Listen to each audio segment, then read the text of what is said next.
For having me. It's awesome, such a pleasure.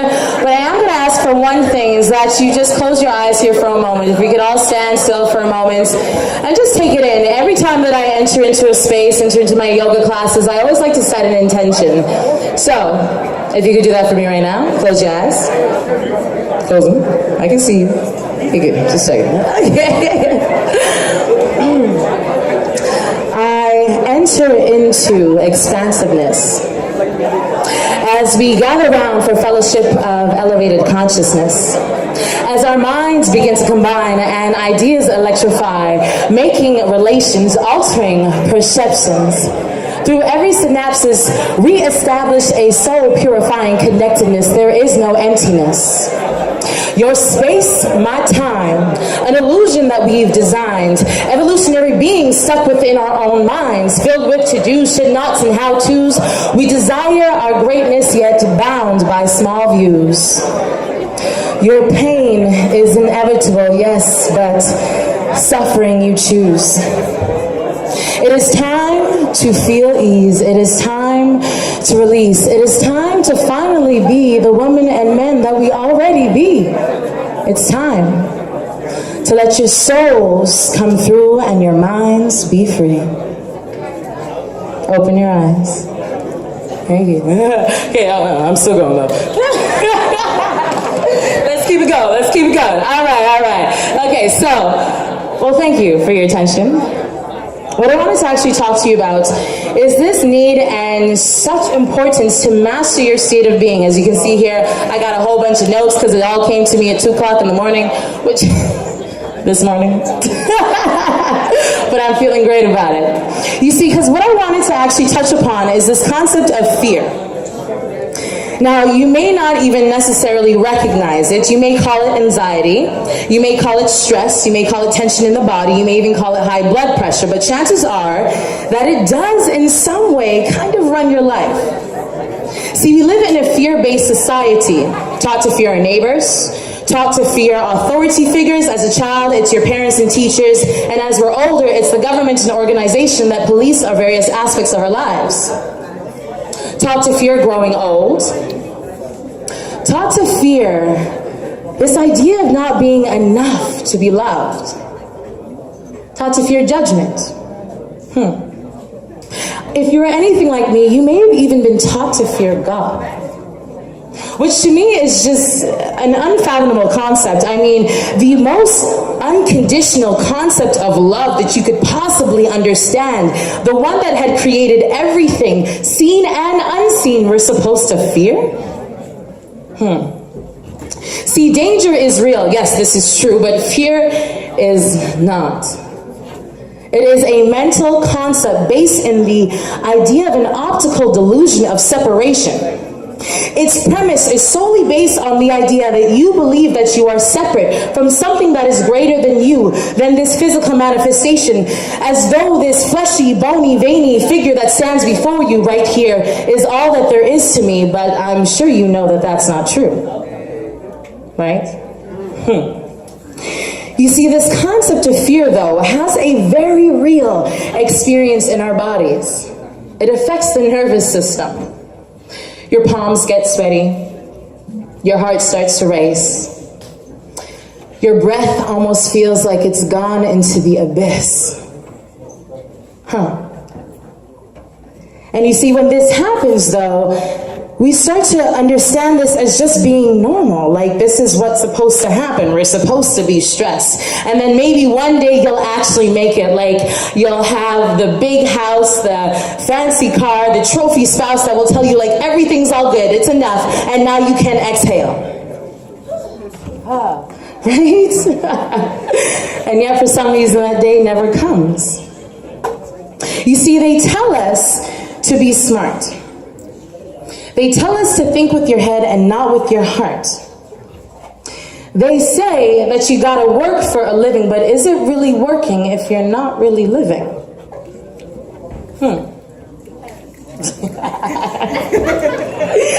You see, this is a concept that I think about all the time, is this concept of fear. And how is it that you can actually reach and attain this feeling of bliss in the body?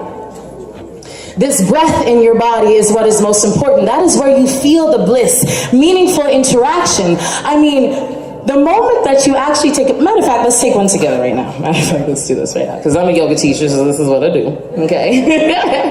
Again, all right, close your eyes just for a moment, just for a quick moment. I want you to take a nice big inhale, fill up those lungs, fill up that belly, out the mouth.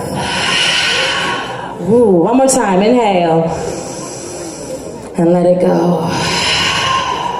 Beautiful.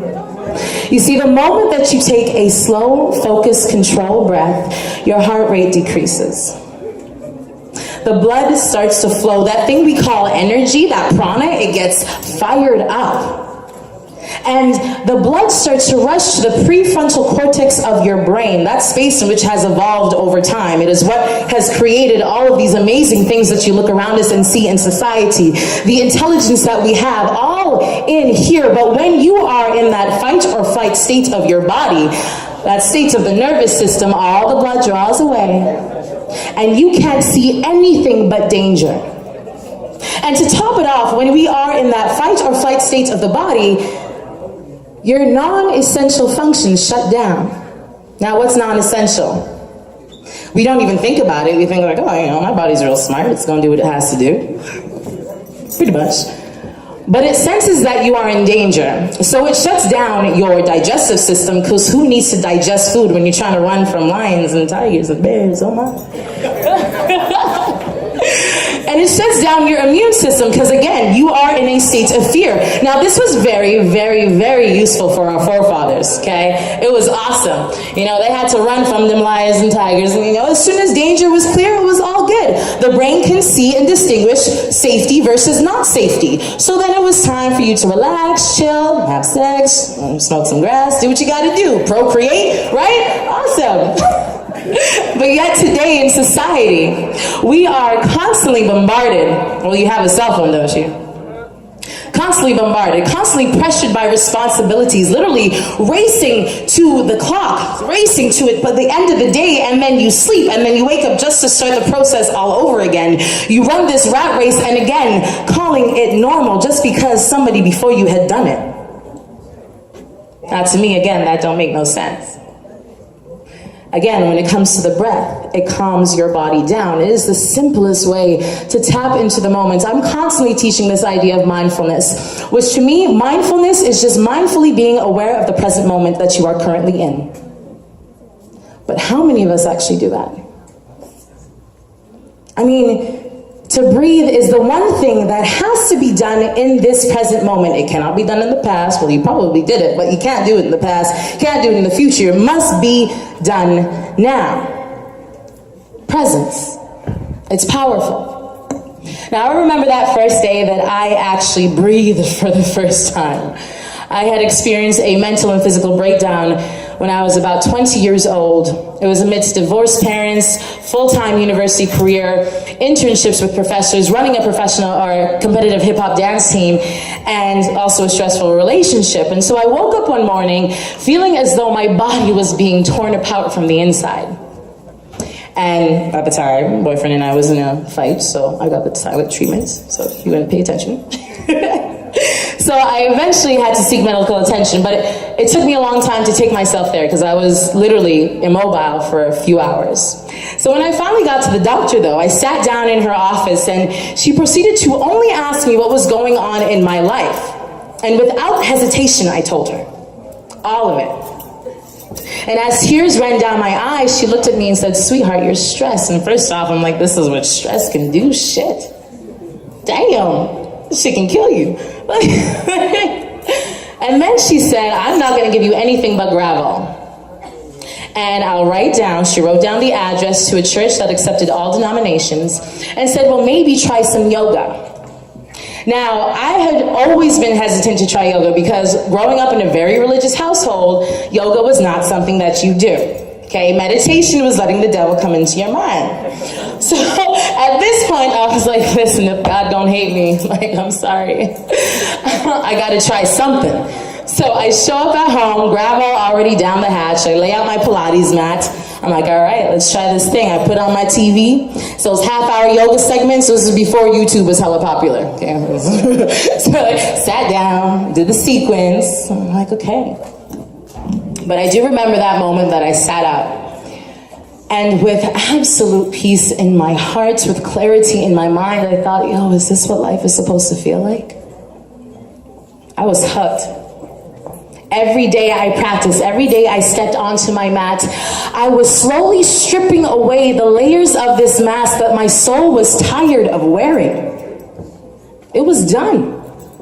And as I started to strip away, I started to get to the core of who I actually am, some divine, energetic being that is beyond space and time, where Jim Carrey had said that my soul is not contained within the limits of my body, but my body is contained within the limitlessness of my soul.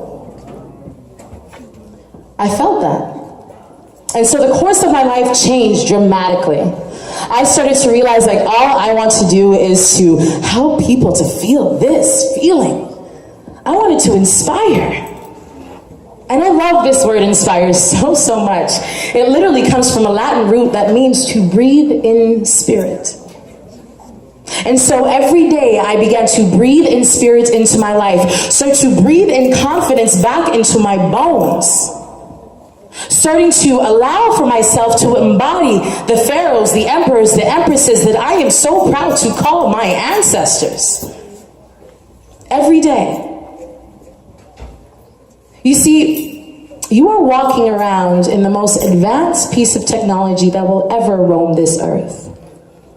Your subconscious brain records every single moment of every single day, knowing every single experience that you have had through the senses, and can guide you to wherever it is that you want to go, but can only provide the information from which you ask. So what are you asking? What are the thoughts running through your mind every single day? See, I truly believe that your daily life is your religion. Okay? The thoughts that you got running through your mind are the scriptures that you choose to read every single day. The words in which you utter out of your mouth are the gospels in which you sing. And the actions in which you carry out are the commandments that you show you hold true to your heart. See, Tony Robbins had said that it's not actually what happens to you in life that makes the difference. It's the way in which you translate, the meaning that you put behind it, that shapes your destiny. So again, like I said, you have this magnificent piece of technology. You can, whatever you choose to do, your will, you carry it through and you can get it done. It's done already. You are creation and the creator all at the same time. So isn't it worth taking a moment to sit and to breathe and to get a deeper understanding of all of this? Yes. See, I gotta ask, what are you afraid of? Miss Marianne Williamson had said that our deepest fear is not that we are inadequate, but that our deepest fear is that we are powerful beyond measure.